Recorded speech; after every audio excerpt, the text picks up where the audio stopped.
Did you see Chris's recommendations for asset allocations? And then there was, What was it? was that gentleman Hiram, from. Oh, yeah. did you write that? Or did you Mark's read still- what I wrote? Yeah. Not from this. Oh, Yeah. where's the, when do you want to make a decision over email? No, you're not. But aren't we gonna vote on the next? Did they get this point? Next, was March 20. Yeah, that's name. But on the- Public comment. Yeah, we actually see that into next month. Reaching out. We didn't provide the agenda Will it be late? Talks about Crowley School and Great Point College. I would expect them to be something. Oh, yeah. Asking us, you guys ready? Ready? No, Ready? ready. Ready? No, I think he's asking. Yeah. I think. Yeah. Good evening, everyone. I'm pleased to call this regular meeting of the Grosse Pointe Farm City Council to order. Mr. Rowland, please lead us in the Pledge of Allegiance. Pledge allegiance to the flag of the United States of America, to the republic for which it stands, one nation, under God, indivisible, with liberty and justice for all. Thank you. On a matter first of personal privilege, so to speak, I want to thank our Mayor Pro Tem, Neil Soroka, for being prepared to run the meeting tonight. Many of you may have heard that the Grosse Pointe South girls varsity basketball team won the district championship this week by beating Grosse Pointe last week, by beating Grosse Pointe North, Detroit Cass Tech, and Detroit King. And they were scheduled to play this evening at 7 o'clock at Cass Tech. My daughter is a senior at Grosse Pointe South. And 40 minutes ago, they called and said there's a hole in the roof at Cass Tech and the game is canceled until tomorrow. So go Blue Devils. I thank you very much, Mr. Mayor Pro Tem. And this is really a special night for the city of Grosse Pointe Farms, quite frankly. It's a great night. And with that, I'd ask Mr. Kozicki to please call the roll. Councilmember Wood. Here. Councilmember Conrad Wilbraham. Councilmember Ritchie. Here. Mayor Galuli. Here. Councilmember Bennett. Here. Mayor Pro Tem Soroka. Here. Councilmember Jensen. Here. I first entertained a motion to excuse Councilperson Beth Conrad Wilberding by, is there support? All in favor, please signify by saying aye. Aye. Opposed? The motion carries. Thank you. Next, I entertain a motion to approve the minutes of the regular meeting and the closed session meeting held on February 9 and February 23, 2026. 3 meetings in total. Is there a motion to approve those minutes, please? Motion to approve. By Councilmember Wood, supported by Councilmember Donovan. Any discussion regarding the contents of those meeting minutes? All in favor, please signify by saying aye. Aye. Opposed? The motion carries. Like I said a moment ago, this is truly, it's a very, very special night every year for the city of Grosse Pointe Farms. I've said before, each week, city administration sends us through Director Rogers a list of everything that's gone on in the city. And not only do the fine men and women of our public safety department do great work for us each and every week, they are helping out nearby communities and their residents as well. And we are truly very, very fortunate to have such a dedicated staff in each of every one of you, whether or not you're receiving an award. We're grateful for you. Like I said several months ago, you have our back and we have your back as well, quite frankly. And with that, I'd invite Director Hutchins to the podium, please, to give us a list and proceed with the merit awards for this year. Thank you, Mayor. Good evening, everybody. Good evening. I'll invest in my voice. Doing a lot happening this evening. Mayor Galuli, distinguished council members, families, friends. As always, we appreciate the opportunity to present our merit awards before you this evening in acknowledgement of our public safety employees and their outstanding performance in 2025. Please remember that these are not the only accolades that members of the department received last year, but are those deemed worthy of public presentation by a panel of reviewing supervisors. There are some folks with scheduling issues this evening who could not be here. In case you recognize the name, but don't see them during presentations. We have a total of 7 awards this evening, featuring multiple, individuals. With that, ladies and gentlemen, when I call your names, please step forward. PSO Ross, PSO Baker, PSO Ostrowski.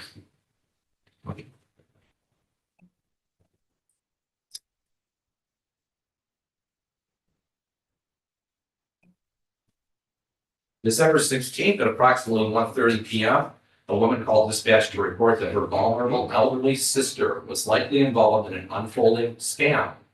PSO Dion met with the caller at her sister's residence on Moran, who stated that her sister was at an unknown bank speaking on a cell phone with someone instructing her to withdraw funds and deposit them into a Bitcoin account. Of course. PSO Ross, who took the initial call, contacted OnStar and quickly determined that the victim was at a Chase Bank in Parker Woods.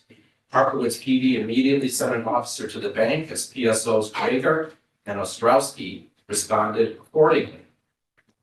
Krager and Ostrowski spoke with the victim, who stated she was attempting to pay someone from Apple Support after receiving a pop-up on her iPad stating that her accounts had been compromised.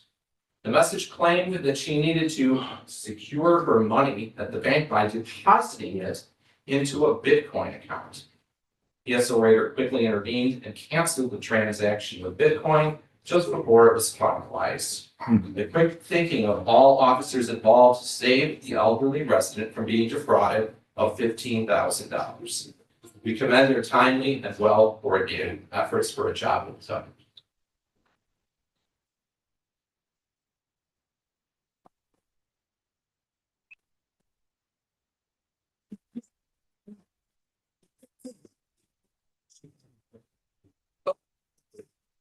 Thank you for that work. That's great. Thank you. Yes, sir. Appreciate it. Appreciate it. Thank you. Thank you. Thank you. Appreciate it. Nice job. Thank you. Thank you. Thank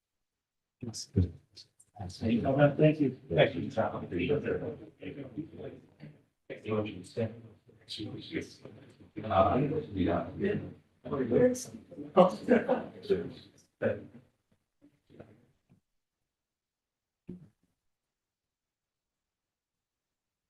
So we have a citation involving Sergeant Zarski, Sergeant Madison, PSO Newberg, PSO Bauer, PSO Vanover, and PSO Leduc.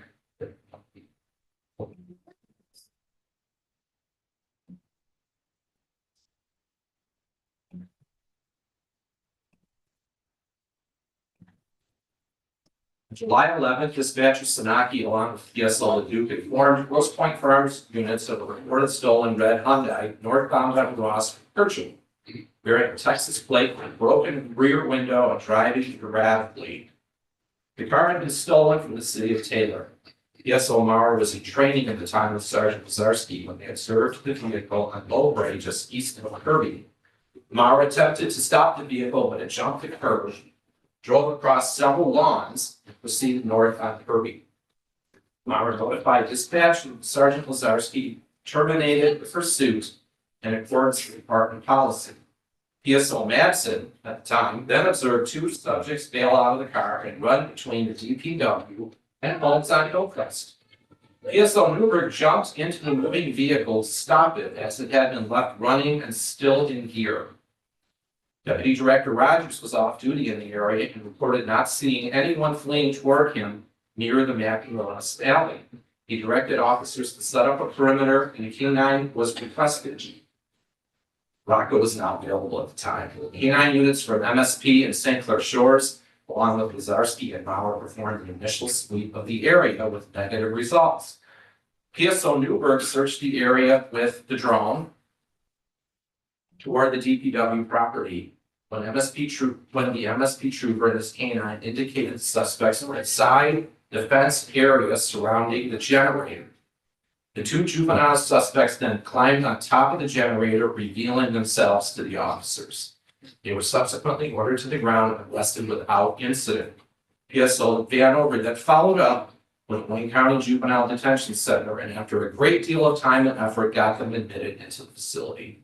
We commend these individuals this evening for a collective job well done.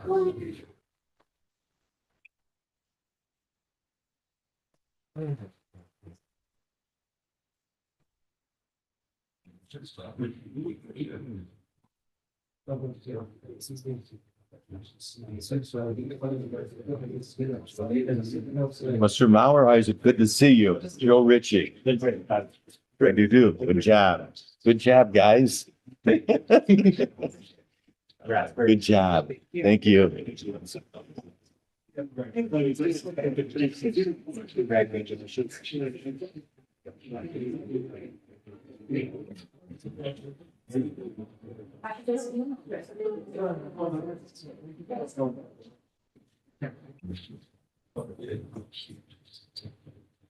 Next up is the Department of Commendation for Dispatcher Haley Adams.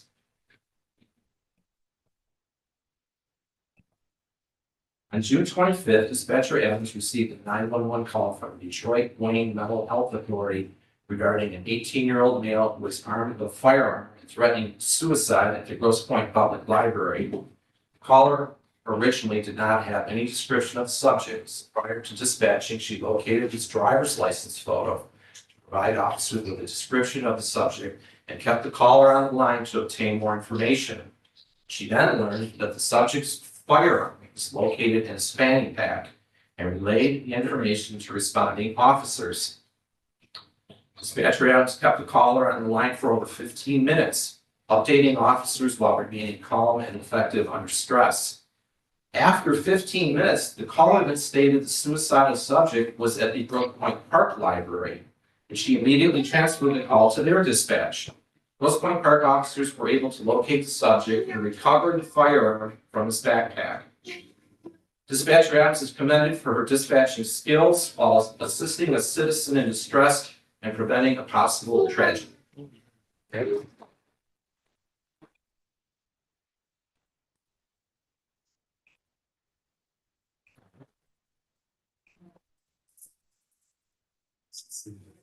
Oh. Yes. Thanks so much. Who's this? Thank you so much. Thanks, thank you so much. Thank you. And thank you too, okay? Thank you. Thank you. Thank you. Thank you so much. Thank you. Is your mom on the bill? Yes, yes, yeah.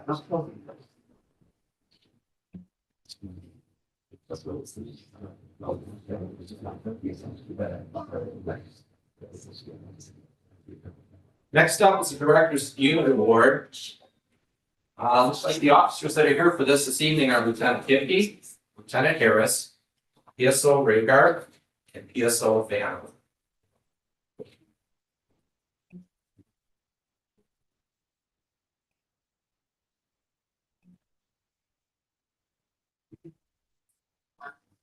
On October 11th, Dispatcher Sanaki received a 911 call from the driver of an elderly female resident with Parkinson's disease, stating that while running errands, she asked if she could dip her feet in the water and pray. She was dropped off near Rawson Lakeshore, where the driver eventually lost sight of her. Dispatcher Sanaki kept the caller on the line, gathering and relaying information as personnel quickly responded.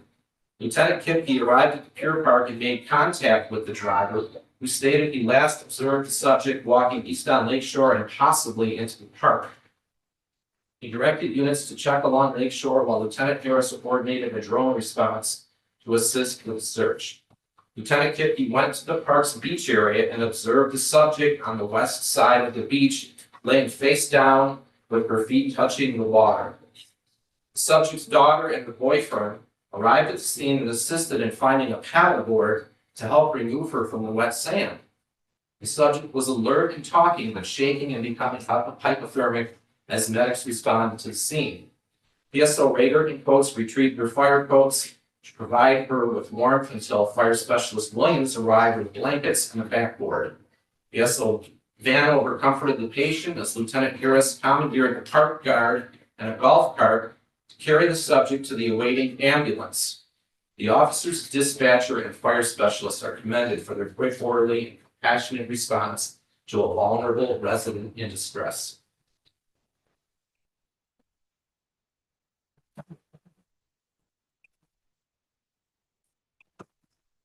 Yeah, it's actually. Good job. Good job. Thank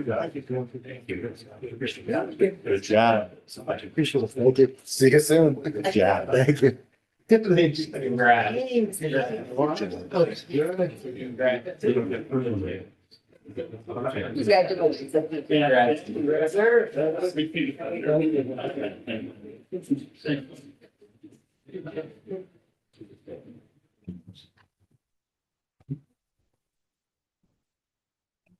Okay, next up, we have a life-saving award, Sergeant Lazarski and PSO LeCare.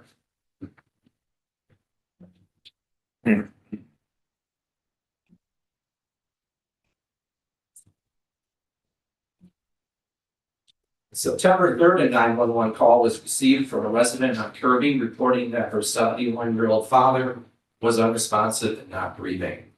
Multiple officers arrived quickly and assessed the patient, who was found to be unresponsive and exhibiting adequate breathing. Lieutenant Finn, PSO LeCare, and Sergeant Lazarski quickly moved the patient from the chair to the floor, attached the AED, and initiated chest compressions while providing ventilation with a bag valve mask. Following the AED analysis, the shock was delivered, restoring the victim's heart rhythm. MedStar EMS arrived shortly thereafter and began advanced life support as officers continued to provide ventilations and cleared intersections to ensure a rapid transport to St. John's Emergency Room. Ultimately, the victim's life was saved. These officers are recognized for their well-coordinated efforts and professionalism during a life and death emergency.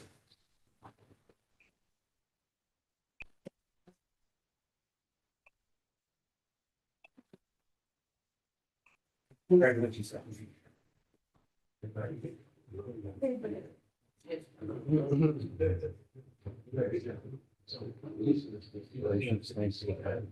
job. Nice job. Thank you. Well done. Thank you.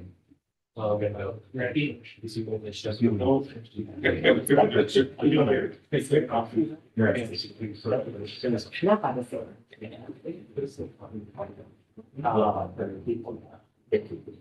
Okay, this next one is a big one. Involves a lot of people, including a member of the community. Lord Megan. So if I call your names, please step forward.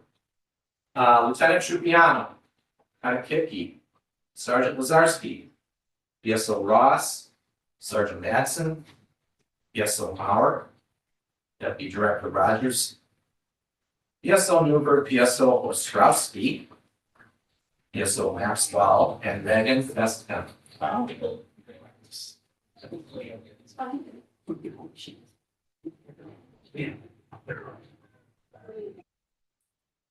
On August 4th at approximately 8:20 a.m., dispatch received a call from motorist Megan Vescange, who stated that a red vehicle had just driven into Lake St. Clair near Newberry.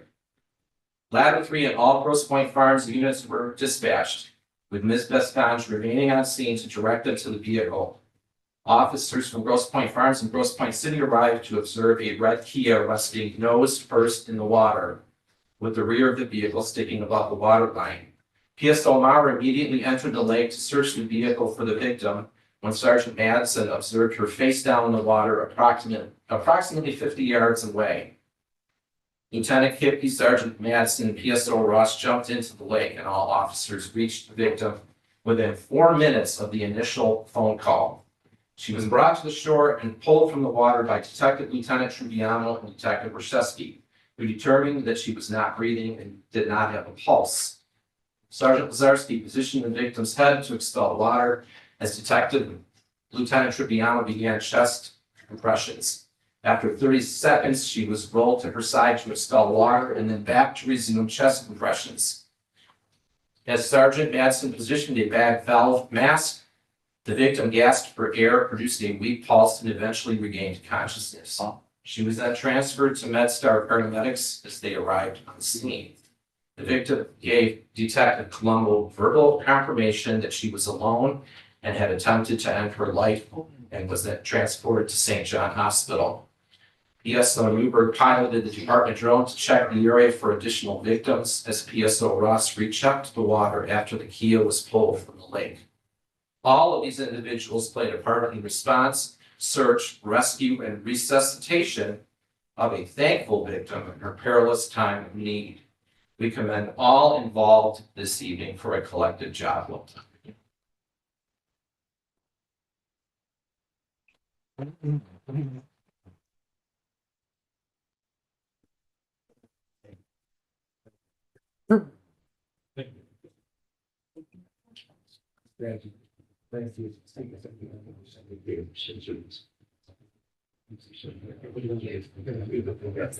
Thank you.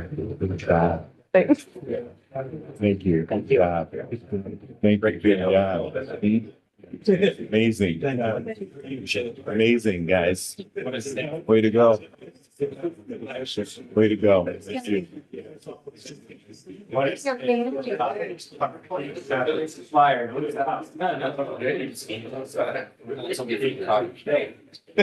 Good job. Thank you. Good job. Good job. Good job,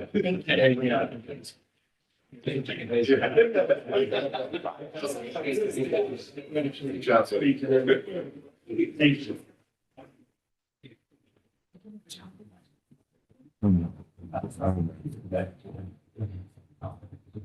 Okay, our last award of the evening is for Public Safety Employee of the Year. This will be our third time presenting this awards. We've past recipients Charity Vanover and Jim LeBeau. You've seen a lot of this particular officer in the last few years, deservingly so, for various reasons. Will Lieutenant Veronica Cashin please step forward?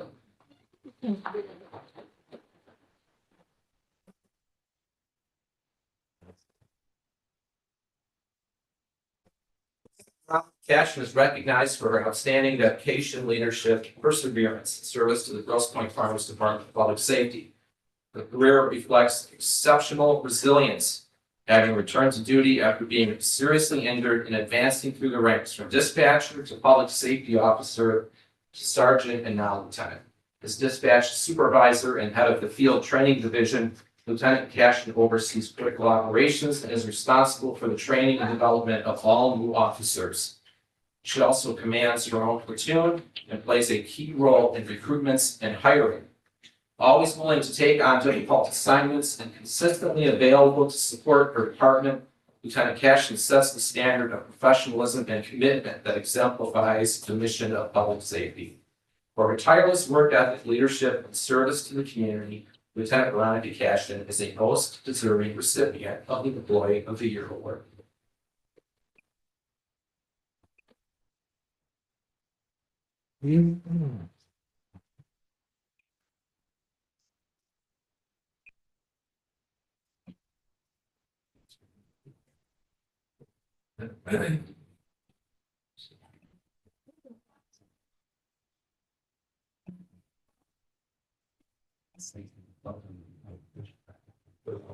Congratulations. Good job. Thank you. Yeah, well, Congratulations. that concludes our awards for this evening. We appreciate Judge Birchbeck coming in to help out. Mayor Lilly, thank you for the opportunity once again. Thank you.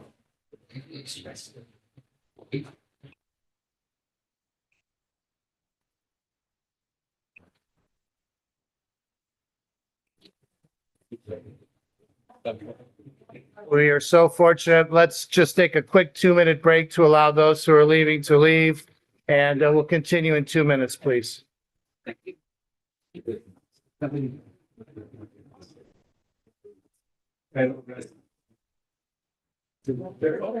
it was.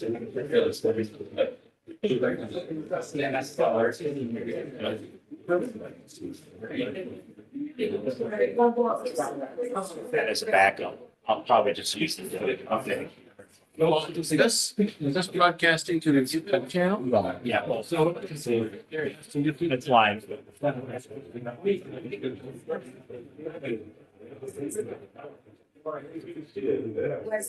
This is. Because it wasn't on, the visitor agenda, so we had the agenda. They, or some about it, they wanted to vote. Meeting. We don't have to see it. About half of And still in his own.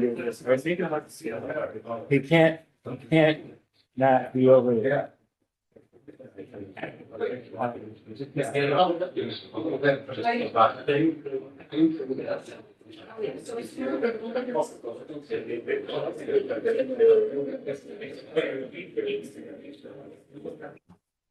All right.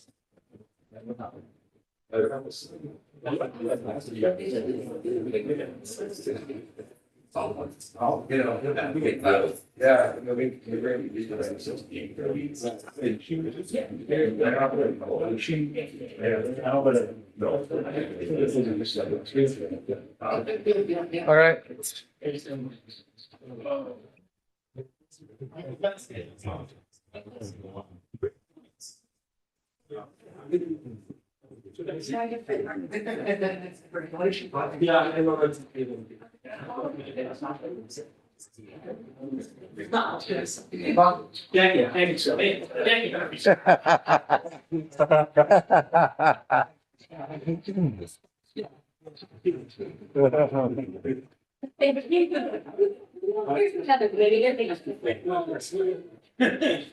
All right. Let's continue, please, with number 5 on our agenda this evening, the City Employee Recognition Program that we instituted this year. Will Donna Rabot please step forward? Ms. Rabot? Could you, thank you. As we indicated recently at one of our meetings, we wanted to call to our residents' attention special recognition of employees whose service often goes unnoticed, quite frankly. And Ms. Rabot, we're really glad you're here tonight. And we're really glad that you are going to be with us for several years. And permit me for just a moment. Ms. Rabot is an attorney who joined the City of Grosse Pointe Farms as a full-time law clerk, as a full-time court clerk in May 2018, and brought very valuable legal experience in her background to our city. She is bilingual. She's a former ESL teacher, and her fluency in Spanish undoubtedly helped the court to serve at Spanish-speaking contexts over the years. Her eagerness to expand her skills became very clear early on. She became a notary public in 2018 and then earned her court recorder certification by January 2019, benefiting both the court and the City of Grosse Pointe Farms. In 2020, she completed training in mediation and arbitration, which made her a natural choice to take on in-house mediation in civil matters. That's very important in today's legal community.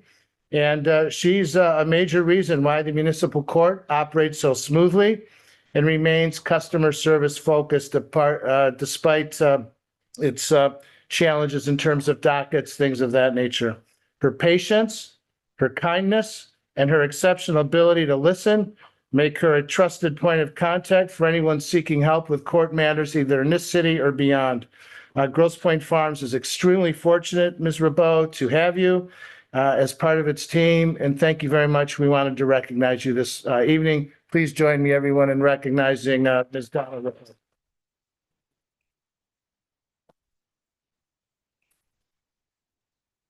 Thank you very much. I appreciate the honor. I appreciate all kind, lovely words. And I will do my best to serve Grosse Pointe Farms to the best of my ability.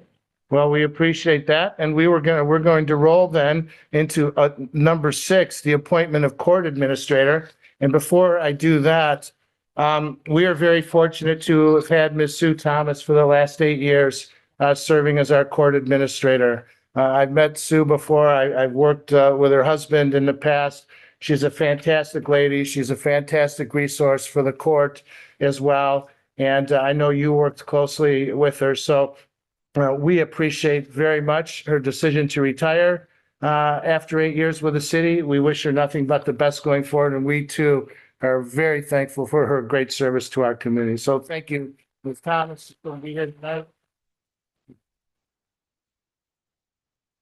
And next, we need to appoint a new court administrator. And since you're at the podium, we have received a memorandum from our city attorney with enthusiastic support from Judge Birchback and others on the court staff with regard to your ability to serve us going forward as court administrator.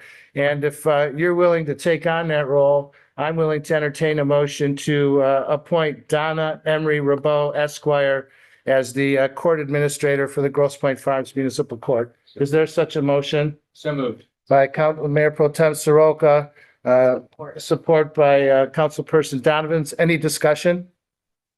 All in favor, please signify by saying aye. Aye. Opposed? The motion carries unanimously. Thank you very much for your willingness to serve. Thank you. Yeah. And good luck.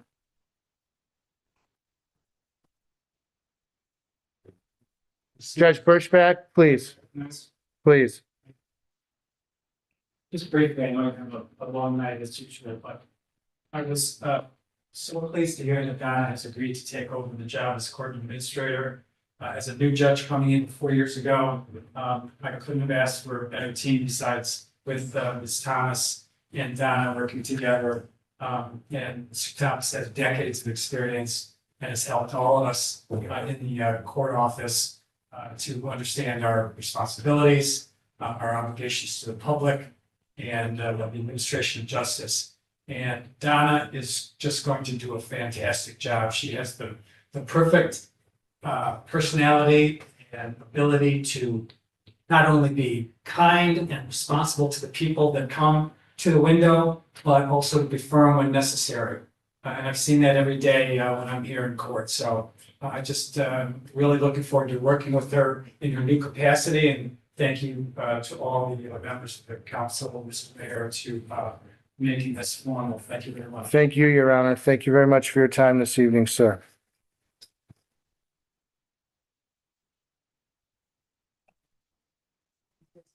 Next, please, item 7 on our agenda, sewer improvement program, 3 items. City Manager Reside, please.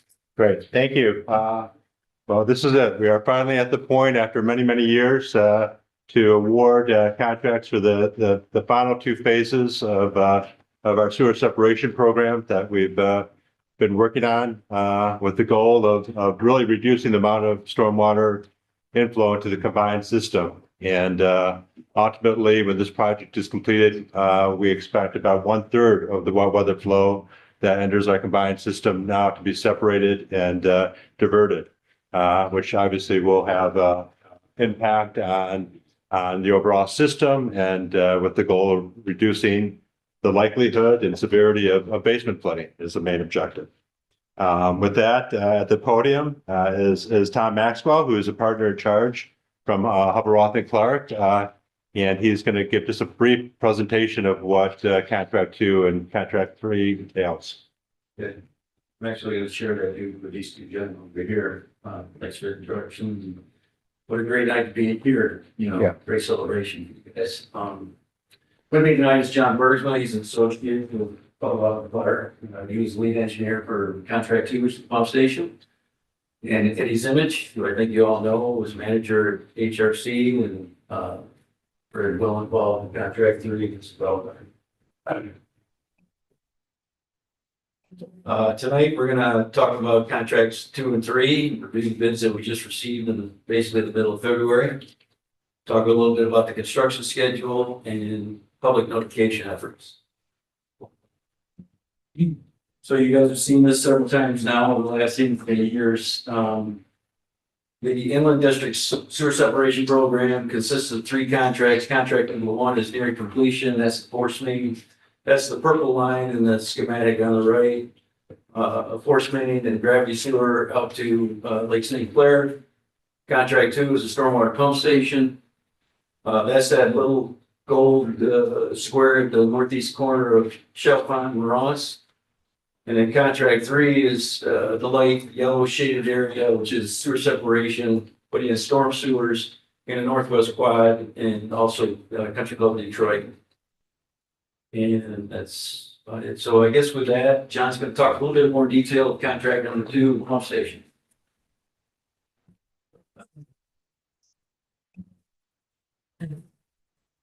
Good evening. Thanks, Tom. My name's John Bergsma with Hillroth and Clark. As you mentioned, I have the privilege of being the project manager for design and construction of contract number 2, which is the stormwater pump station.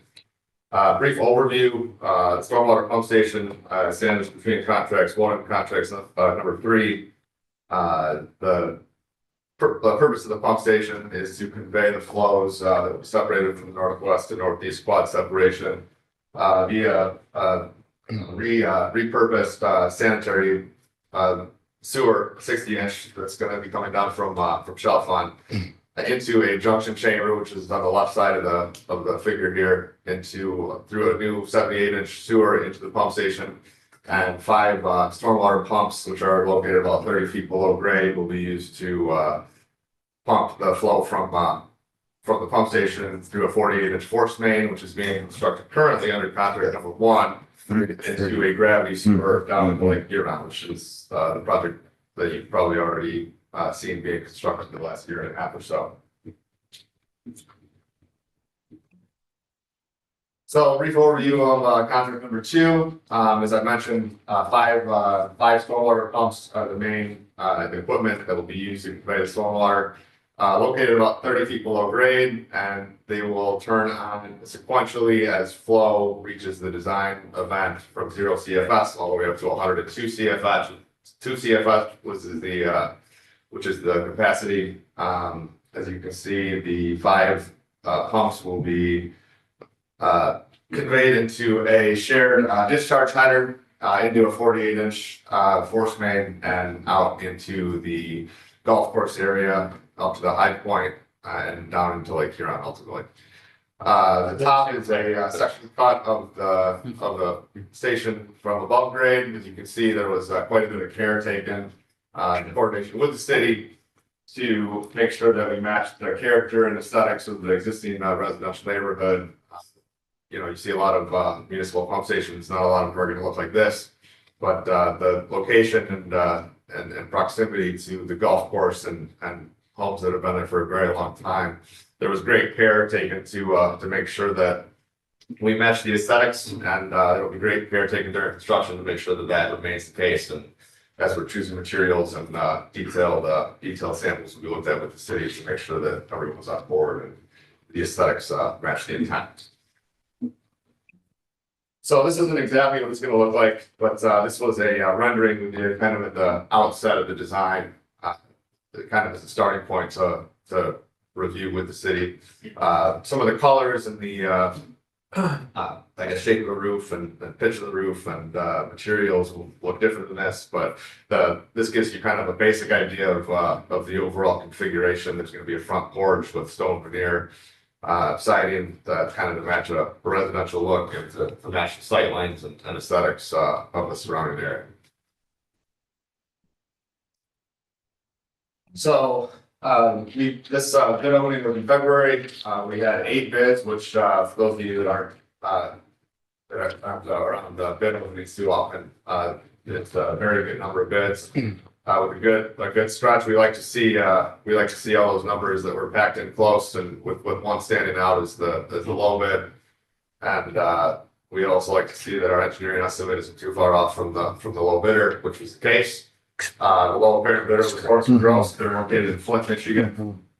We have done several projects we've done in the past, and are confident and comfortable in their ability to implement the project. So I'll also note that the final adjusted cost is $16.1 million based on our coordination with the city and the decision to implement the deductible bid alternate, which was simply a different type of pump that was kind of a more economical version, but a pump that we're very confident in the selection and ability to function as designed. Construction schedule. The Construction will begin once we get contracts signed and shop drawings going, in the spring, and summer of 2026. There'll be a few months here before we, get a contractor actually mobilized, and actually break ground. But we anticipate that sometime in the summer of this year, and we anticipate around a 2-year construction timeline with substantial completion in the spring and summer of 2028, and final completion in the summer of 2028. So we're excited to move on to the next phase. Construction always brings its new set of challenges and fun experiences, but we're ready to get to the next phase, and Eddie's going to come up and explain the contract pretty quickly. We'll give the flow to the foundation.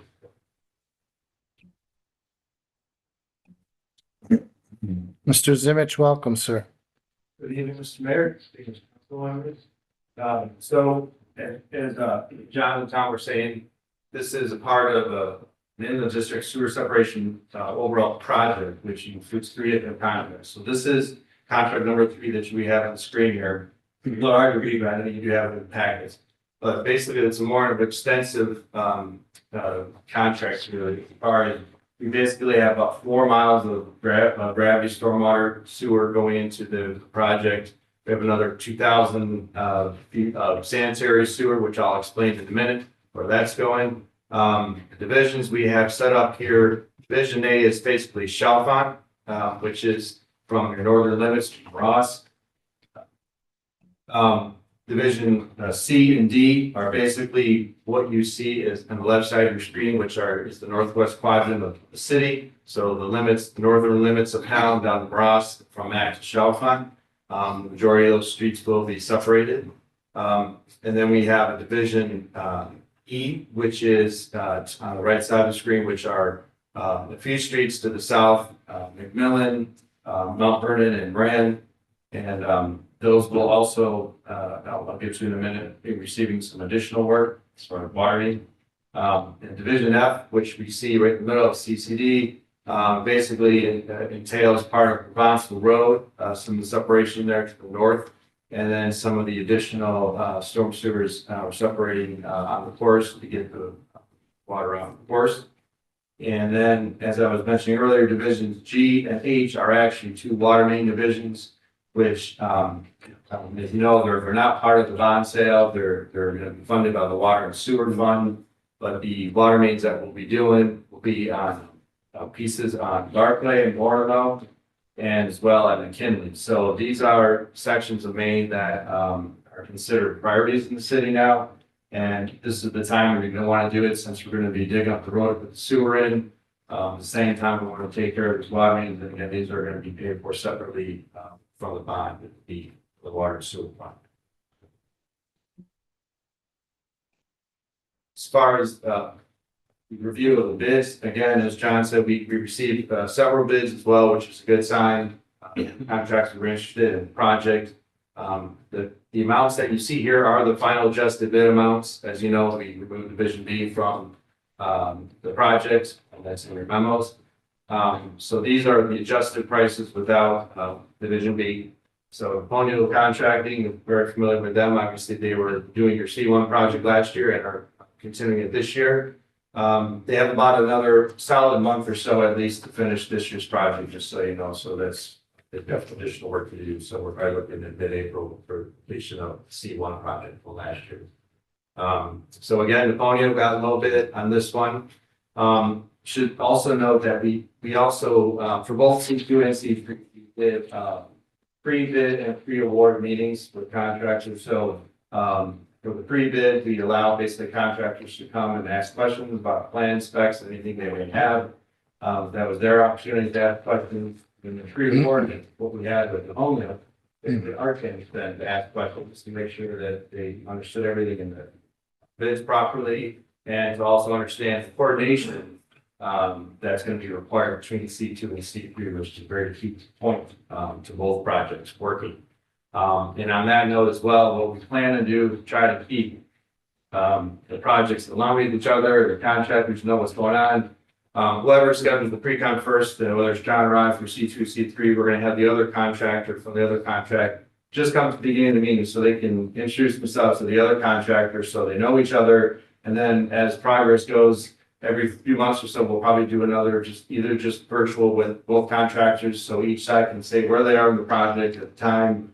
And then as they get closer to when they really got to coordinate, well, hopefully they'll be on the same page, and hopefully that transition will be smoother. So we want to try to keep contractors engaged with each other, so everybody knows what's going on and what's going to be needed at what time. Our engineer's estimate was 15 million, as you saw there. A couple bids at the top, very close. We had a few bids that were really close together in the middle there, and a couple bids that just probably just didn't do their homework. Bids, so this is the approximate construction schedule. So again, these are in general terms. We got this from the contractor in our pre-award. Again, we wanted to kind of know what they were thinking as far as schedule and how long they thought it was going to take, and timelines and all that. So what we see here is what we'd like to have them start, and what they basically came up with on their own as well, is to start with shelf line this spring and summer, the first order of business. So on shelf line, as John alluded to earlier, there's the existing combined sewer that's 42, 54, goes to 60-inch, which is going to be repurposed as a storm sewer. So part of what we have to do is the 20 homes that are on the east side of shelf line have to be routed to a new sanitary sewer. We're disconnecting them from the former combined, which is not going to be storm. So the first order of business is to get, we're going to hydro excavate around all of the leads, the house leads of the houses on shelf line, to see where the leads come up. And then we're going to build a new sanitary sewer and make those connections, and to make sure that we can, we're not sure how far back and how far we have to go back to pick up grade, maybe it could be different, but we are working on right of entries now with all those homeowners there. We have the majority of them. There's still people we're working on, as Mr. Reside knows. So we hope to have those within the next few weeks, and then there won't be any other things to wait to get going on the sanitary. We do have all the permits, so everything is permitted and we're ready to go as far as permits. So again, that's the first order of business, is to look at shop line, get the sanitary sewer in. And then also, speaking of the combined sewer that we're changing, converting to a storm, the last section of sewer, which is a 60-inch large section, has got some issues with it. So we have to line that sewer before we repurpose it. So that is included in the contract. It's in the bid amount that you see here. So that's about 475 feet worth of 60-inch sewer. It's a big sewer, but it has to be done. It's not in the best condition, but it is lineable. So that will also be done this year as well. Moving into the rest of this year, summer and fall, we want to try to get the most northwest section of town, which is Division C, our Lexington, Barclay, Shelbourne Road, and Court, to separate the sewers there, put new storm sewers in there as well. And then basically the work that we're going to have to do in the off season, if you will, is the work at the Bonsall and part of the work in CCD's property. And then next year, the plan is, we see here right now, is to continue with the south half of the Northwest Quadrant, if we will. Bournemouth, Allard, Champlain, Basin, Roland Road, and Port, and then move on to Mount Vernon, McKinley, and McMillan as well. Again, as I mentioned before, there's some water main work, so those will be done prior to us doing the storm separation on those three roads that I mentioned, Barclay, Bournemouth, and McKinley.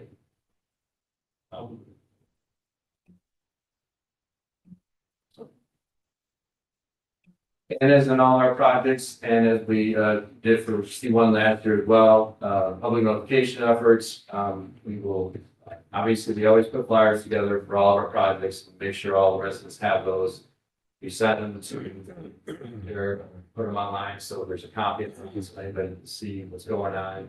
We'll provide additional updates as well for obviously those people that are more directly affected to the project. And we could have informational meetings with residents as we did last year as well. So we'll do those as needed, which I know we will have. So that is something definitely we're going to be scheduling as well here. So point is to always have the residents up to date on everything that's going on.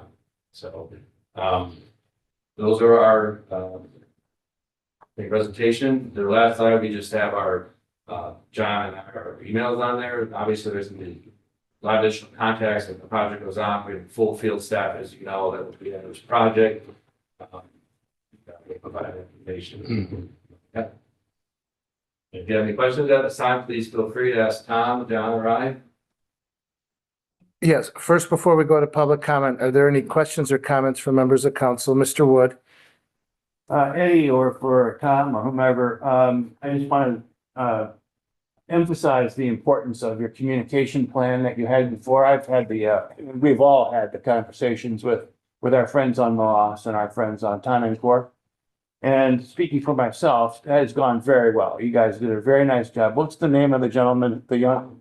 Nate. Did a very nice job. You know, maybe 7 or 8 people came to the meetings that I attended, but I want to reiterate the importance of that. If you do more than if you have, 4 planned, do 5, maybe. My point is that you always hear from people saying, "Oh, I never heard about it. I didn't hear about it. I wasn't told."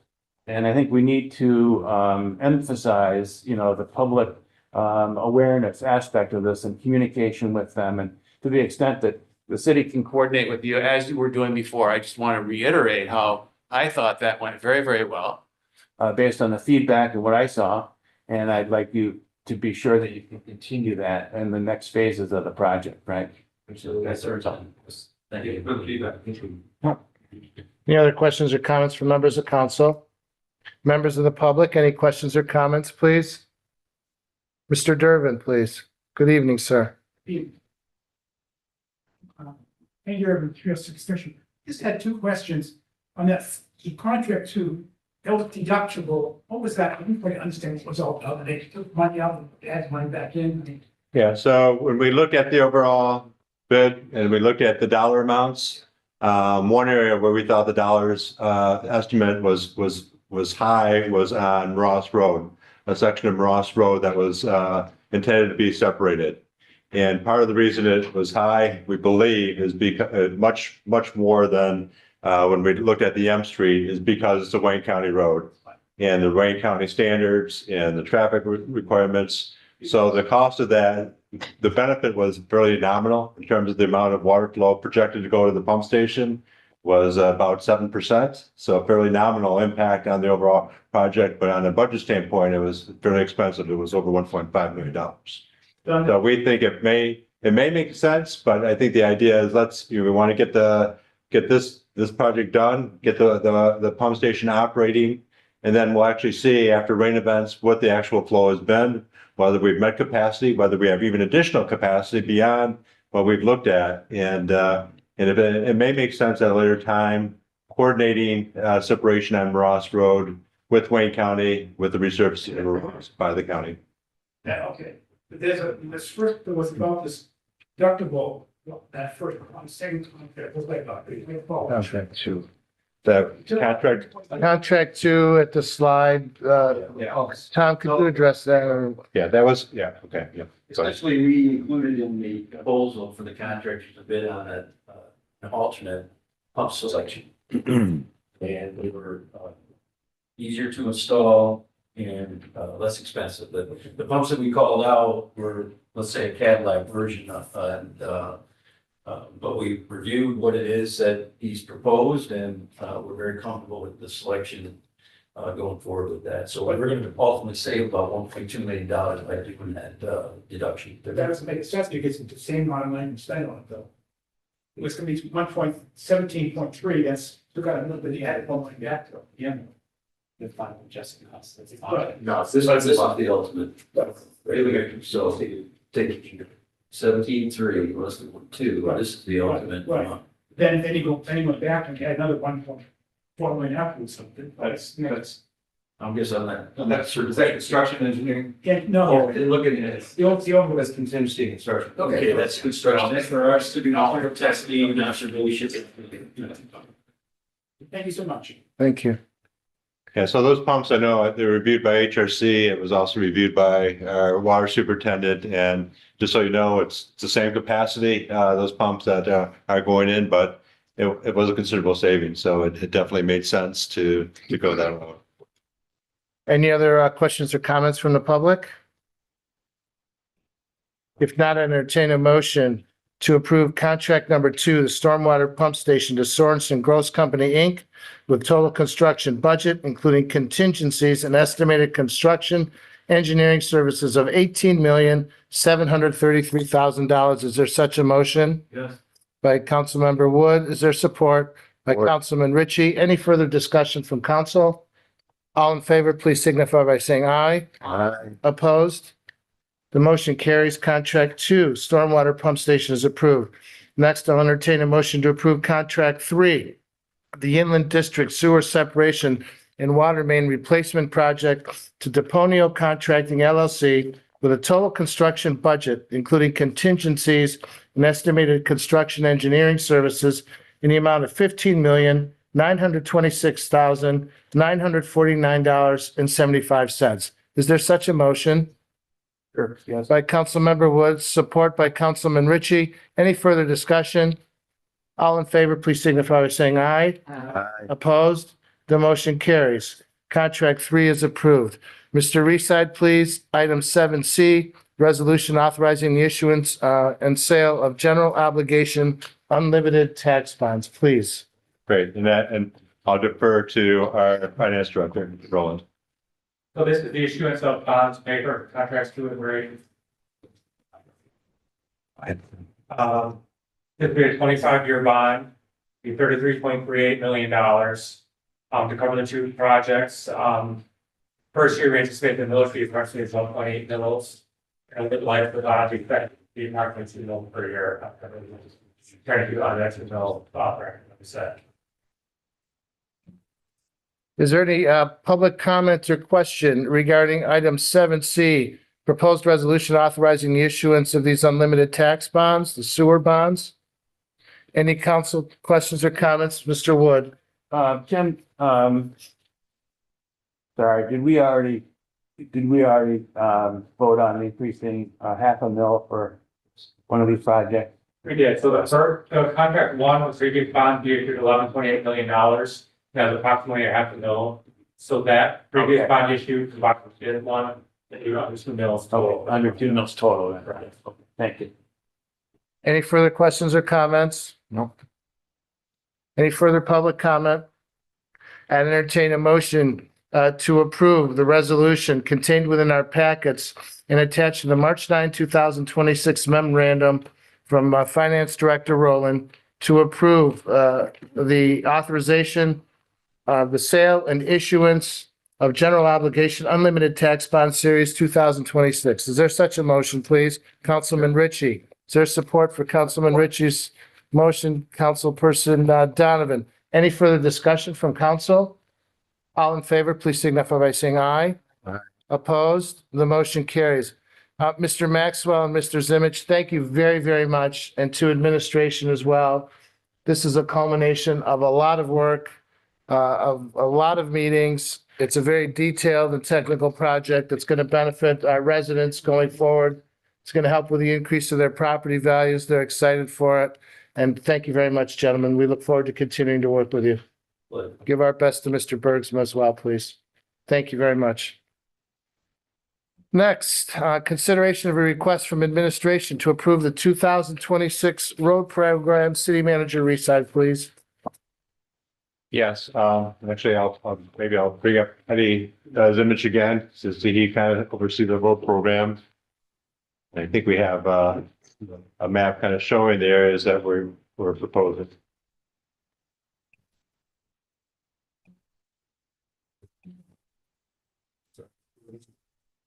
Probably not a main top, so.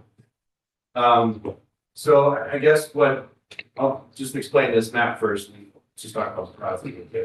So what we got here, if you recall last year, when we did the work for Roll end of the work, we couldn't finish Meriwether due to weather and some additional work that was added to the project.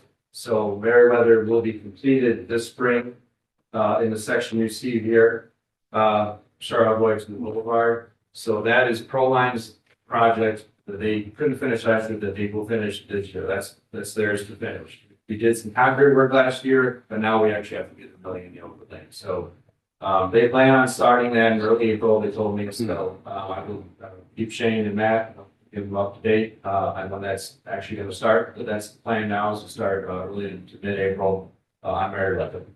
So for this year's project, what I did is I sent out an invitation to bid 4 different paving contractors that have either worked here in the past and satisfactorily worked here in the past, or other contractors that we've done a lot of work with in other communities, nearby communities, such as Gillen Grove Funds. So any of the 4 would have been fine, that were got the warrant. So the low bid was actually Nagel Paving. So I think you're familiar with them.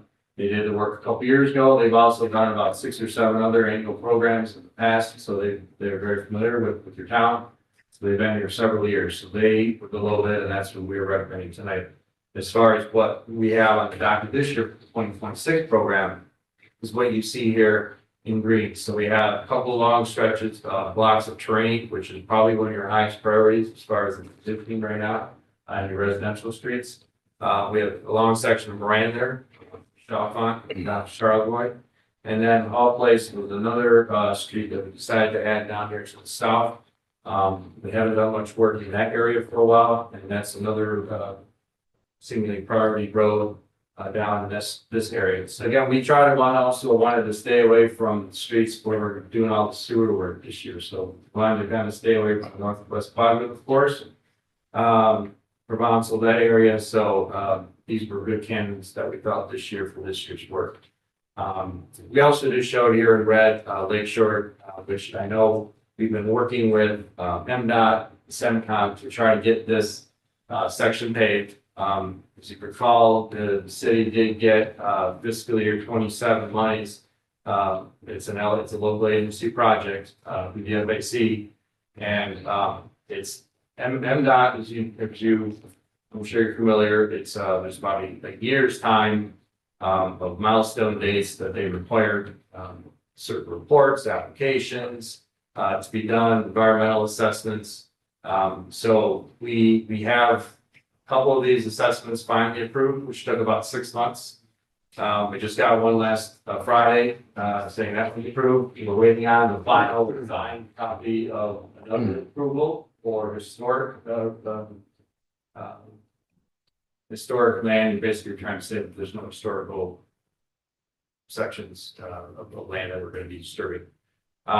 So that's part of the schedule, and also SEMCOG will work with them to try to amend the tip, because we're trying to get this done at the end of this year if we can. So we're working with SEMCOG to see if they can help us get that done, to get the tip amended this year, so we can still try to get it at the end of the year. Now, there's no guarantee. Shannon and I are working this and that to try to see if we can still get this done this year. If not, obviously it'll be a spring project next year. But we're still trying everything we can do. We have the GI meeting tomorrow, just so you know as well, which is a great inspection meeting with them now to go over our plans and specs to get their first round of comments. So we are working toward it, and we'll keep you guys up to date as far as the schedule. We can get it into the year. Thank you, Mr. Zimmich. Any public comments or questions for Mr. Zimmich, please, regarding the proposed 2026 road program? And I have, Any council comments? Mr. Wood? Eddie, thanks for this. When's our next PACER rating, assessment going to be done? We just did that last year, so every 3 years. Can we, at some point, get a copy of that? I think everybody would like to see. Absolutely. And then, my recollection is that you guys gave us a really cool, the graph. It's like a do nothing, here's what happens to the rating of the roadways, right? 20 million a year, this is what would happen, right? Yeah, you remember that thing? So if you could provide us with that, showing us where we are, and then I'd really love this, because then hopefully it will improve. The numbers should go up, right? Because we've done all this work for the last, 5 or whatever years. So I'd really like to see that, that map, and then the PACER rating, showing us where, our next 5 years, 7 years down the road, where we would be, focusing on our efforts, if we could do that. And then, Grossman Boulevard is a problematic kind of roadway, because you know, it's got these patches of crummy, spots, right? And, as you drive along, I see cars kind of slaloming down Brooklyn Boulevard, trying to avoid these, they're not big patches. Can we, and I think ACC may have done some work, on a few of them last fall to improve the roadway. Are we planning on doing any of those really small jobs, which I'm sure probably Nagel doesn't want to do because they're just too small? But is there any chance that we can improve Grosse Pointe Boulevard and in those little 20 by 20 foot sections that I'm referring to? I'm gonna ask Mr. Reeside to answer that question if he would. Yeah, we have actually, you are correct. We did do some really real bad spots. I know one not too far from Deming Lane, last fall. And we did meet, Director Bach and I maybe 2 weeks ago with ACC and, start to try to identify some of those spots throughout the city because, clearly the cost of redoing Grosse Pointe Boulevard is going to be more than 1 year of our annual allocation for road funding. And so, strategically, we're trying to look at there are streets out there that, the roads are in fairly good condition, but it may be just an envelope window in the road that is particularly poor. So we're going to try to hit those. We're doing some of the joint sealing for the cracks. We've been doing that, and that is really helping extend the life of those roads. And if we can get it early enough before the water gets in and deteriorates it, when you do repave it, it's a much lower cost to repave. So the answer to your question, yes, we are looking at those areas along the boulevard particularly. Any other questions or comments from council? I just have a quick comment. I am in favor of the 2026 road improvement program with one comment. As I've said before publicly, we need to do whatever is possible to repair Lakeshore Road between Fisher and Warner as soon as we can. It is a major gateway to our city. Hundreds, if not thousands of cars pass like yesterday on a beautiful Sunday. The road is in horrible condition right now. There are potholes everywhere. So I'd implore us to do what it takes, as you have been, to please see what we can do with regard. I know there's federal dollars involved, state dollars involved. It's a juggling act. To see what we can do to get that project done in 2026. And if we can't, some temporary fix, please, City Manager Reeside, to get DPW out there and get the potholes repaired, something this spring. Yeah, Something we owe it to those who pass through our great city. Yeah, I think that section of Broadway is probably the worst rated in our city, no doubt about it. And believe me, this is something that we have applied for funding over several years. We finally were successful in getting the funding. And what we're doing is now trying to facilitate advanced construct, where the city would actually pay the full cost of construction upfront and then being reimbursed when those dollars become available in 27. So we definitely will. I mean, communications, again, Director Baca, I know, sent an email out to SEMCOG again, asking for their involvement in approval of that funding. Thank you very much. Any other council member questions or comments? If not, I'd entertain a motion to approve HRC's recommendation to award the 2026 road improvement program to Nagel Paving Company with a cost not to exceed $2,352,912 as laid out in the March 9, 2026 of our DPW Director Matthew Baca and City Manager Reeside's memorandum to each of us. Is there such a motion? By Councilman Ritchie, is there support? By Councilman Jensen. Any further discussion? All in favor, please signify by saying aye. Aye. Opposed? The motion carries. Thank you. Next, the consideration of approval, item number 9, to approve a 3-year extension to the audit contract with Plant Moran PLLC. Mr. City Manager Reeside, please. Yeah, I'm going to turn it over to our finance director, Mr. Rowan. Thank you. This item is a 3-year extension proposal from our equity check bringing. It includes a cost that we have 7% increase each of the 3 years. This is due to the new debt requirements that Increase another dollar that it dedicate to our project. At the end of the 3 years, their estimated hourly rate would be approximately $160 per hour. And that their industry standard rate for government entities is $200 per hour. What is it? What is it? $200. Good, okay. To kind of get us up closer to their normal rate. So I mean, I think Plant Moran does a great job, and I think they've done a really good service to the city. So it's an recommendation that we extend it out. Thank you. Any public comment, questions? Come up, please. And, I got a question to Tim. I think you had just said that, your letter was very complicated, like, what you look about plant planning. These are what the job units, we think is very reasonable for us, that's good. I did, right, good, so I want to, thank you. Any other public comment? Any comment from members of council, please? And I'd have a. Mr. Wood. To reinforce what Tim said, I've had a professional relationship with Plant Moran for several years. Every year they call me and ask me if prior to the audit, if there's any questions that I've got or anything like that. I find their staff is really, really professional. They've got unparalleled work experience. I don't know if there's anybody that I've ever seen that's got like a 90% market share, but they've got to have a market share of that much with all the different cities around the area. So they really know a lot about what cities and communities like ours are doing. Their staff is very, very professional. They're easy to approach. According to Shane and to Tim, they do a great job. So I'm all for continuing along with these guys. Thank you. Any other city council questions or comments, please? I echo the comments of Mr. Wood. Having worked with Mr. Wood on the budget committee for the past several years, they've done a great job.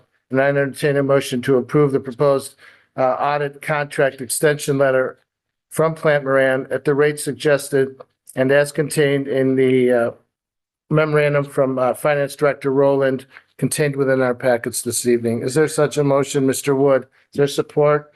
Councilman, Mayor Pro Tem Soroka. Any further discussion from council? All in favor, please signify by saying aye. Aye. Opposed? The motion carries. Next is our consent agenda. There are 2 items on the consent agenda.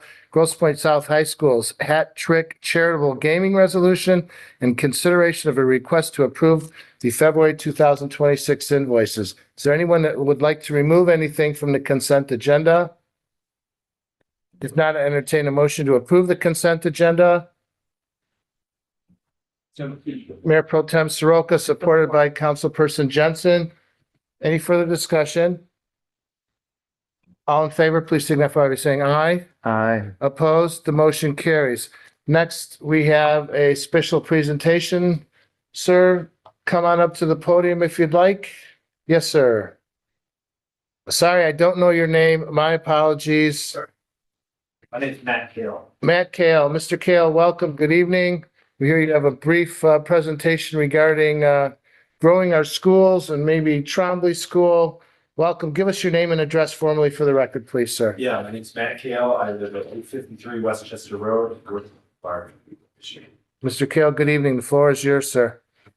We're going to be real fast through the slide deck. I didn't know I'd be the one standing in the commute in this nice weather, so. And thank you for waiting during our long agenda this evening. We appreciate it. All right. Thank you. Yes, a little bit about me. I recently moved to Grosse Pointe Park. I've been there since 2021.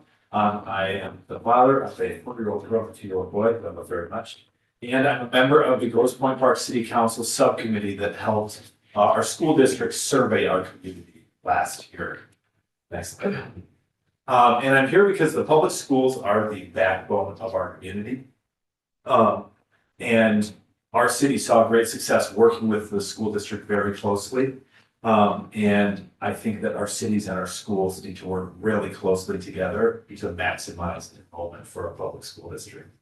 So what are we going to cover today? Very, very quickly. First, some data about a lot of new families in Grosse Pointe Park. They all want preschool. Second, a big picture item about how our capture rate has fallen a little bit in our Grosse Pointe schools. And 3, an opportunity that we presented to the community at large about a neighborhood preschool model that we're trying to endorse across the entire district. Next slide, please. All right, and let's go to the next one.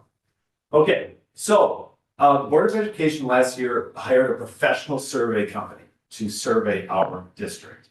And our city worked very closely, made its city clerk office available, and we achieved a 71% response rate for a mailer survey to the entirety of our city south of Jefferson. Now, if you've ever tried to survey your community, you know this is very hard to do. We worked closely with our the school board, our post office, etc. I think it is a model of what you can do to find out and learn more about your community. And we presented those findings. I believe that at least a couple of you were there in a town hall at Grosse Pointe North Library in May of 2025. So the first thing we discovered, Plant Moran, the aforementioned Plant Moran, predicted that we have a lot of under 5-year-olds in our area, and we confirmed it. In that 71%, we counted in that 71% alone, the amount of under 5-year-olds that they predicted were based on credit card data and whatnot. So that was good news, number one. Number two, not so, next slide, please. Not so great news that we presented. Plant Moran also showcased that between 2017 and 2022, we saw a capture rate decline of 10 percentage points. This is often known as the public versus private ratio, but this is in that 5-year period, 10-point drop in the amount of families who live here that choose Grosse Pointe Public Schools. You hear a lot about enrollment with birth rate and stuff. This is capture rate. These kids are born and breathing. They're just choosing Grosse Pointe schools at less of a rate. Particularly noteworthy is it's the other public options that saw an increase. That's virtual, homeschool, charter, and homeschool. Next slide, please. But some really, really good news. Everybody loves Grosse Pointe Public Schools preschool. There was humongous demand. At the top chart here, you see that a lot of today's families, as you know, send their kids to preschool. But 88% of those families go private for the preschool. But 80% want to send them to Grosse Pointe Public Schools preschool. There's just not enough today. This is a huge problem. This isn't if you build it, they will come. This is, they're here, they want it, so please build it situation. And next. And we found that the primary concern for one of the elementary schools we serve were very similar to Grosse Pointe Farms, and that we host 2 elementary schools and we source 3 elementary schools. Primary concern for one of our elementary schools was overcrowding and class size. Parents feel that the class sizes were too big and the schools were overcrowded. So, next slide. We have proposed a budget neutral path to help meet the demand of all of that preschool. I know that you guys have one of the few neighborhood preschools. There's one classroom at Richard right now. We are proposing that throughout the entire district that we add preschool offerings to our elementary schools. This is something that Birmingham Public Schools has leaned into. Almost all of our competitive districts have leaned into. They know that there's been a shift in the landscape. There's a lot of state money available for expanding preschool access. So it's a great way to increase our utilization rate, address unmet demand, and it can be done in a tuition-free or a tuition-based way. So let's zoom in a little bit. So data review, we got a bunch of kids. There's a capture rate problem. Uh-oh. People really want Grosse Pointe Public Schools preschool. The number one concern from families in our district was overcrowding in class sizes, and we have a budget neutral path, we think. So next slide, let's zoom in a little bit on the capture rate drop. So as I talked about this, a reminder, I talked about 2017 to 2022. Does anybody remember anything weird that happened between? Well, there was a global pandemic for one, right? And then we also had the 2019 reconfiguration. I was not here for that. You can trust that I have learned a lot about that as I've dug into this. And as a reminder to anybody who wasn't here for that, the planned reconfiguration was that 5th grade moved out of elementary schools to middle school. Huppard and Trumbull Elementary were closed for potential sale, and an admin building was elected to be sold. So unplanned things, the COVID pandemic, and some additional transportation costs, which we'll talk about in a second.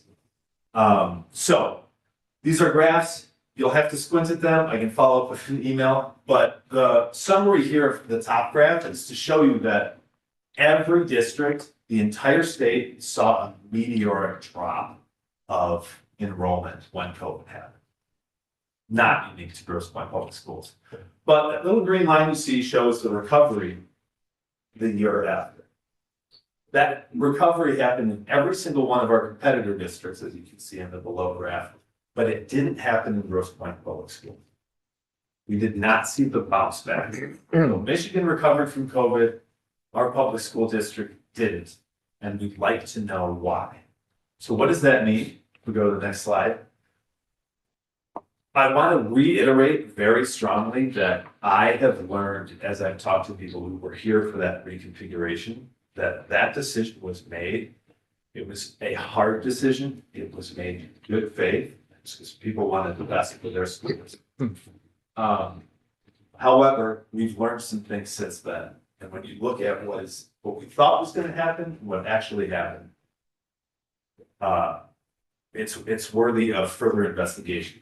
For instance, we were expecting $4 to $6 million in land value alone to be earned. The sale of Coupar generated $600,000, and the admin building sold. The sale price was $1 million. I don't know what they hit the books down. So that's $2.5 to $4.5 million less than expected. Operational savings. The capture rate we talked about, we get 11 to 13,000, depending on how you calculate it, per kid. That's revenue we get for our schools. That capture rate drop is 851 students gone. That's $9 million. So any supposed operational savings are negated by that capture rate drop. And then third, we explicitly said that transportation was not part of the proposal. And since then, we have added a dedicated bus route because now certain students, some in our district, some in our city, some in the Harper Woods area, are eligible for busing due to state regulation. And so we have our transportation costs have increased by 1.1 million since we did the 2019 configuration, partially due to that new route. So we're almost done, I promise. Let's go to the next slide. What is our opportunity here? So first, understanding our communities and today's families is the key to maximizing enrollment. Our capture rate's different than your capture rate. It's different than Grosse Pointe Woods, et cetera. So we have to know our communities. Second, the landscape has changed. I talked about the statewide funding for preschool. I talked about the hotspots of children under the age of 5. And some other landscape changing, our savings did not materialize as expected. And transportation costs have been added. Luckily, a 5-year strategic plan is being developed right now by the school district. Next slide, please. So I was a part of the strategic plan committee. It was a wonderful Saturday spent by community members from all across the district. It was obvious there that people really are interested in expanding preschool across the district, neighborhood preschools in particular. One thing that we fear though is that due to some of the scars of the reconfiguration, our building currently is prohibited from elementary use and only allowed as a hub for other educational needs. And things like neighborhood preschools, reducing class sizes, and returning 5th grade to elementary.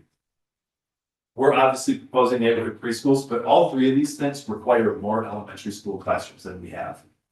So we don't think that our school district is allowed to think creatively enough right now on how to solve the enrollment problems that are facing. Next slide, please. So I'm not going to go through each of this, but we've proposed a model that we think is flexible from a vision standpoint, budget neutral, and will help increase enrollment throughout the district. And we think that the educational hub model is not allowing our administration to think as creatively as it could, and will further add transportation costs across the district. Next slide, please. So, in review, thank you for having me here. We had a wonderful partnership with our school district that we think everybody can learn from. We found a lot of new families in Grosse Pointe Park. They all want preschool. We're proposing a neighborhood preschool model throughout the district. We think it will help our enrollment, help attract young families to our cities, and help improve our communities and our public schools. Thank you very much. So Carl, thank you very, very much for your time and your attention to detail. Remind me of your address, please, sir. 853 Westchester. Thank you, sir. Is there any public comment with regard to the presentation made by Mr. Call? Public comment, please. Any council member questions or comments, please? Mr. Ritchie. How does the school board feel about this? I mean, it's a really right and left situation with the board. Maybe Neil can add some information as far as Trombley and buying into this. I think that the school board and this administration want the best for our students. And I have interacted with many of the school board members in official capacity and in kind of casual capacity. And they understand that there is an enrollment issue that we have to solve and think creatively about. That I'm confident in. I fear sometimes that there are scars from the past that get in the way of creative solutions for the future. But again, I fully believe that those decisions were made in good faith and that there's just some healing that has to happen as a community in order to look clear-eyed at the data and how to solve some of the problems that we face. Mr. Mayor, I have two. Please, Councilmember Donovan. I really appreciate you coming here and being so plain. Is the committee still active, the subcommittee? I hope I wasn't too plain for. No, plain is good. Okay, I mean, good. there was no fluff. You Okay. got right down to the point. Got it. Yes, the subcommittee is still active, and one thing that, I don't want to tell tales out of school here, but we've discussed and found is that we kind of started this learning about our area, but it very quickly became a district-wide thing. Good. So, in talking to our families who attend Defer and attend Merritt Elementary and those who live in the Trombley catchment, we've discussed dissolving the Trombley subcommittee. We think we've found the information we need. And I think all of our residents want assurance that their elementary school children are being looked out for. And I appreciate you stating the why, because that's what, the why comes down to everything. And if we can understand that why, first of all, we have to ask the question. That's a question a lot of people won't say or ask themselves, is the why. And it's so refreshing to hear you come here before us and say, we're trying to figure out that why. Yeah. Because I feel that that's where the answer is. And then you spoke about scars. I could think of pin scars. And thank you for being that honest, because there needs to be some healing done in our community, and I appreciate you coming. 3%. Any further questions or comments from council? I'll just say, I think everyone in our community, as we have talked at this council table, even just a few months ago, cares deeply about the need for preschool. We're hopeful that there will be lots of different solutions for it. What I'd say is one of the things we have to be thoughtful of, and I know I'm particularly mindful of, and actually make some comments to that regard at a later point, but that cities and the school board are two very different things. And for me, I am very thankful that I'm on a Grosse Pointe Farms and not on our school board, although they do great work. And I think the reality is these are some sticky wickets when it comes to the buildings, in particular in our schools, which are extremely expensive to maintain. And so not only do you have a question of like the operational costs, you have questions about the costs of maintaining older buildings. And at the same time, when overall, historically, population and the number of children coming into individual families, even if we filled every single family with a young family with kids, there just would not be as many children as there were in the 70s and 80s, when many of the decisions that we're dealing with now were made. So I put trust and faith in the folks that are actually tasked with figuring this stuff out and figuring out our school board's finances. I like to limit the meddling of the city councils because frankly, we're not at that council table. We're not in those positions. And so that's where I am. I'm interested to see the discussion, and I too have faith that folks who sit around that council table will get to a good decision that looks at the data in a thoughtful way. Any other questions or comments? Thank you very much for your time this evening. We appreciate your work on behalf of all of us, quite frankly, and continued success going forward, sir. Thank you, Mr. Call. Thank you. Thank you. Good evening, sir. Next, the final item on our agenda is a proposed resolution authorizing the issuance and sale of capital improvement bonds for the pool and bathhouse project. Mr. Reside. Great, thank you, Mr. Mayor. Similar to what we just did earlier with our major public works sewer project, we're asking authorization for approval of bonding for the pool project with a maximum principal amount of $11,195,000. And I say maximum, based upon our projections at the last meeting, we feel that the total amount will be under $11 million. But we are still waiting for some of the items that we bid out to come back. Those bids had been extended to entice more bidders, which we now have that interest. Again, the major components have been approved in terms of the construction of the pool, the bathhouse. This is a lot of the site work. But to meet the time frame, we ask that council will approve the bond resolution with the final bids coming back before city council, likely at the next council meeting. Thank you, Mr. Rowland. Anything to add, sir? The only thing I'll add is that these are different from the other bonds, that these are capital improvement bonds, there will be no penalty associated with it. They're paid for from general fund dollars, states from paying off previous debts. Thank you, sir.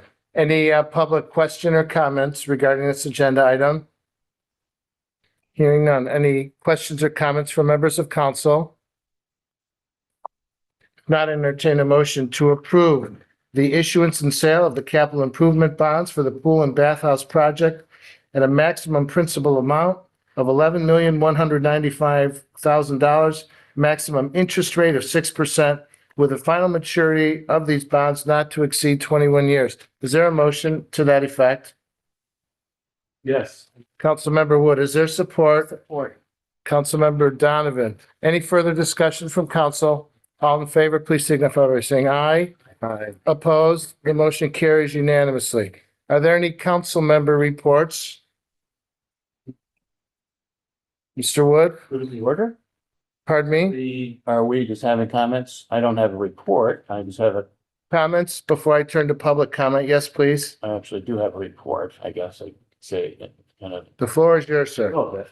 I just wanted to report back to council that a couple of weeks ago, I attended I participated in a call to action from MML and SEMCOG regarding proposed legislation that's in the House and in the Senate here in Michigan regarding their attempt to improve affordability of housing. And the essence of the bills in front of them and what is concerning us here today is the preemption of local zoning rules and regulations. If you read the newspaper just last week, Laurel wrote a nice article about this. Several of us from the community attended, along with 100 or more others from around the metropolitan area. Sheila was there from the city, so was Joe Valentine and members of her council. Mayor Tyndall was there, Ivory was there, and I was there. And the overall thing that I got a sense of was this cohesive group of 100 people in absolute opposition to this legislation. A really remarkable feeling of a collective pride that I had in all of these local folks, I didn't know any of these guys, but they're all people like me and like you. We're all trying to hack our way through, these local policy issues and doing the very best we can. We do not need the state to preempt any of the zoning and master plan work that we do here in our chambers. And so I just really wanted to make a statement that I felt very, very proud of. Well, I was glad that I went, but I'm proud of you all. I'm proud of the way that our local decisions are made for our local problems and for our residents. And this is the key thing that I get out of this, is that the state is trying, for whatever reason, to force us into changing the way we do our zoning and our master planning in our communities. So I was very proud to be a part of that. Following that meeting, or maybe at the meeting, MML showed their solution, which is their compromise. Shane and Sierra are going to be going to MML next week. They're going to be hearing all about this. Dan, are you going to go? Good, sir. And Tim. So you're going to be hearing all about this. So MML has got a plan. MTA, the Michigan Township Association, is also supporting this. But there are plans that are compromises to what is going on in Lansing. So overall, I just wanted to let you guys know how proud I felt of all of us in terms of the work that we do here to, like I said, do our very best for our community at a local level. And I think that's where these decisions about housing and zoning need to be at the local level, not one size fits all that Lansing is trying to push at us. So, Mr. Wood, thank you for your comments and your attendance. It's much appreciated. Any other council member comments? Mayor Pro Tem Soroka. Yeah, it's timely with the presentation we had earlier, Mr. Hale. I don't know where it is on the agenda necessarily in the meeting having cross town, but it's worth noting that the Grosse Pointe Public Schools are in the process of appointing, it sounds like, Dr. Roy Bishop to be the district's next superintendent. And I personally want to congratulate Dr. Bishop and wish him all that success in that role. To the, as we just shared earlier, all of us in city government are pretty mindful of the fact that we work for our cities and the work of a school district is pretty different. We have to be in our separate lanes. At the same time, all of us on city council know that the success of our schools and the success of our communities are closely connected, and strong leadership matters.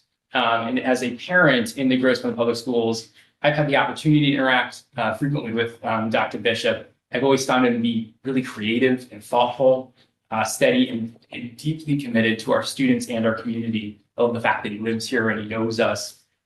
It's also worth noting, and this is why I wanted to bring it here, that tonight's appointment is historic. Dr. Bishop will become the first Black superintendent to lead the Grosse Pointe Public School system.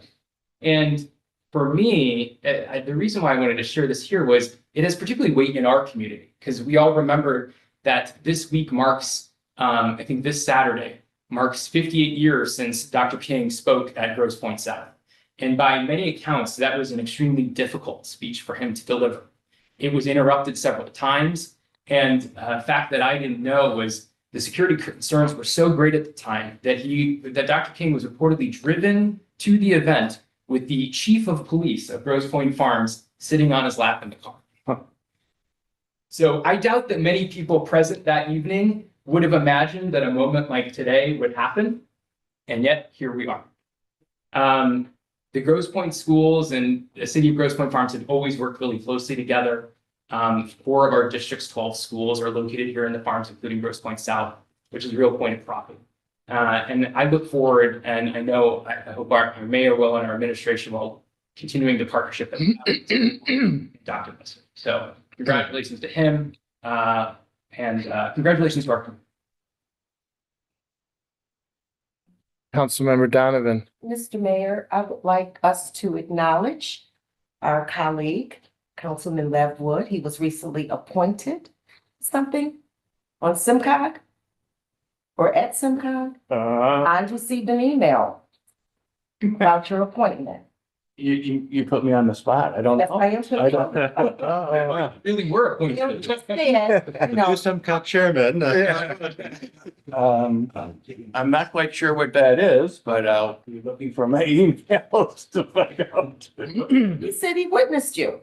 The councilman that in the Harper Woods said you recently was appointed. Oh, that's just the executive committee. Okay, and, That's a big deal. and congratulations. Okay, thank you.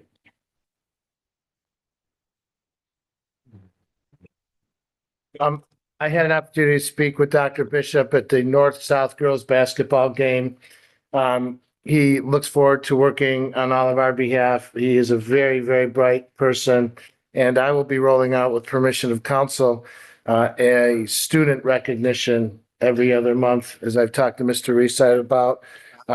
Recommending, and not only from the Grosse Pointe Public Schools, but the Grosse Pointe Academy, University Liggett, to recognize 3 students from each of those places every other month who have an interest in government, to gavel the meeting to order, lead us in the Pledge of Allegiance, to assist us, so to speak, and to give them an insight as to how we work. So that's coming in the very near future.